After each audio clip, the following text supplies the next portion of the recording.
Russell, this was a trying day for investigators. It definitely was, especially since they cleared this whole area behind me with a controlled burn, hoping it would lead to some shred of evidence in Robinson's disappearance. Yellen East, since this is where John David Smith was supposed to be back on March 22nd. Instead, back at his Robertsdale home, he cut off his electronic monitoring device and hit the road. Russell, this young woman did more than just watch.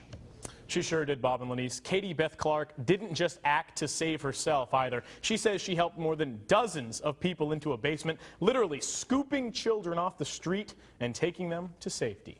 That van had made stops in Kentucky, even Birmingham, and it entered this cage surrounding the Sallyport. This is where John David Smith will finally learn his sentence on his child pornography charges. Now, if you're in a low-lying area, we're talking Windmill Ridge Road, West Beach, and others, make sure you take the necessary precautions. Some want more lanes, others want less lights, but I think we all can agree Airport Boulevard's in need of a sprucing up. To echo what Jason was just talking about, it is cold out here, and maybe that's why you don't see anyone here yet to line up here against the wall. Best Buy has installed these barricades to keep people away from the road and make sure this is a fun but safe Black Friday. Everyone has their own way of setting up to the ball. You get your grip, your stance, you pick a spot out in the fairway, and you swing away.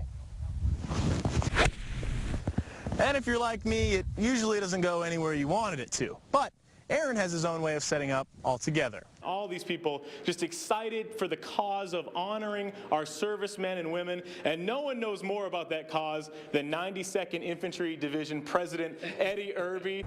Club Heat head of security Herbert McCants has seen it all, making a living amongst the loud music, flashing lights, and big crowds in a club. Most incidents are routine for him, but what happened early Saturday morning was anything but. 23 years of bouncing off and on in clubs and DJing. I've never seen an incident like this ever. It's a little raw. It's a little raw, unnerving. Was she conscious when you came in there? Yes, okay. And fighting. Police say the woman fought these men, 18-year-old Carlos Chiguil and 22-year-old Juan Martin. They allegedly followed her into the bathroom, beat her with a beer bottle, raped, and sodomized her. A friend heard the screams and called security. McCants and another member of his team responded. We knocked them out, kicked the door in. The two guys, the two assailants were, accosting her, and we did what we had to do to break it up. That image of when you first get in the door, is it like nothing you'd ever seen before? Exactly. It's absolutely nothing I've ever seen before. Brutal? Scary. Extremely scary. I mean, for myself who has daughters, that's not an image you want stuck in your head. Fox 10 News wanted to find out more about the two suspects, both of whom are illegal aliens. The Department of Homeland Security wouldn't go on camera, but we did get a statement that read, in part, U.S. Immigration and Customs Enforcement filed detainer requests against Guatemalan nationals Juan Esteban Martin and Carlos Elahel Chiguil Monday after ICE Homeland Security investigations agents assisted the Mobile Police Department with their arrest.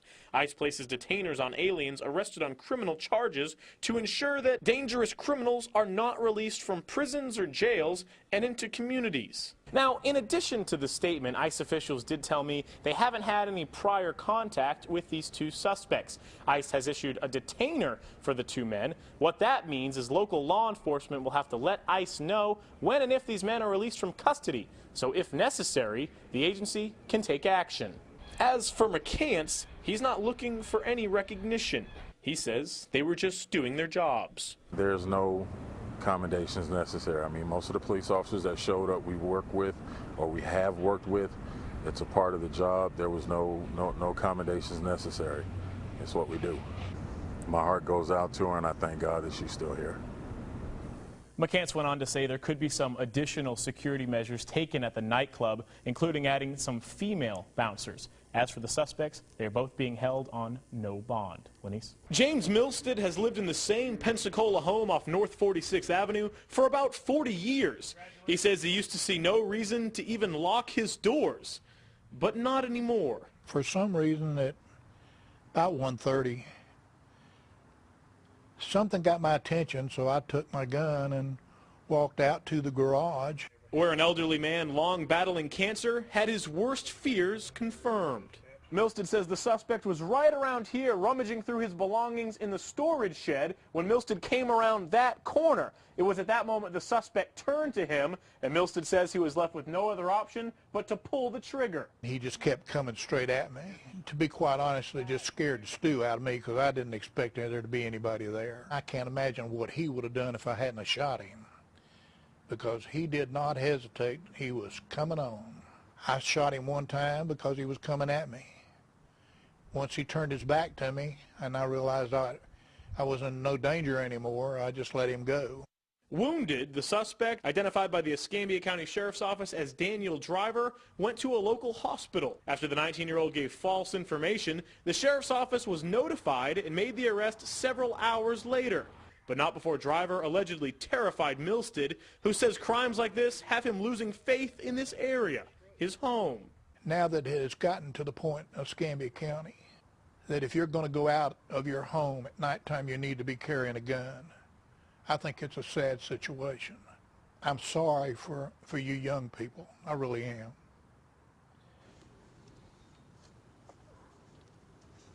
I cannot even start to imagine spending 76 years that I have on me now in the world that y'all are facing. In Pensacola, Russell Colburn, Fox 10 News. Fox 10 News reporter Russell Colburn explains. G52. Patty Skeel hosts a blasé black and white bingo game at Westminster Village in Spanish Fort. It was a surprise. We didn't know what was happening. They just told us to show up. But eventually, we have a winner, Bill Tobby. Pretty nice moves, huh? Not bad since he'll turn 100 in September. I had to jump up and then start prancing around with my arms up, and I thought that was right silly, but that wasn't quite natural for me. I don't know whether I did well or not. Tobby is joined by his neighbors and Westminster workers. It's a Harlem Shake video unlike any other. The retirement community got the idea from a resident's grandson. They planned to shoot a music video for their upcoming 30th anniversary, but as a little practice first, they decided to shake it, Harlem style. Show me the dance moves. Wow. And then I started doing this, prancing around. Now, this group hasn't danced together since they shot the video roughly a month ago, but they've been working on some moves since. Hit it. Tobby has been in Baldwin County since 1916. Education has been his life, returning to the school he attended, Robertsdale, to teach. He also worked for Mobile County and served as assistant principal at Viger. Now, other things occupy his life. Mr. Bill is Westminster Village's treasure. He line dances, he goes to exercise most every day, he paints, he's a portrait painter, he plays the piano for Vespers. When we have a dance, he asks all the women to dance, and he always has a twinkle in his eye. Making him the obvious choice for the leading role. He's an inspiration to everybody, so who else could we feature? It was great. I didn't know what to expect, and when they told me to hop up, that surprised me. All 300 residents of Westminster know Tobby. They may call him Bill, some Mr. Bill, but he has had an impact on each and every person who comes through the doors. He'll tell you he has had and continues to have a wonderful life. What you should gather from him is that your age is just a number, not a state of mind. In Spanish Fort, Russell Colburn, Fox 10 News.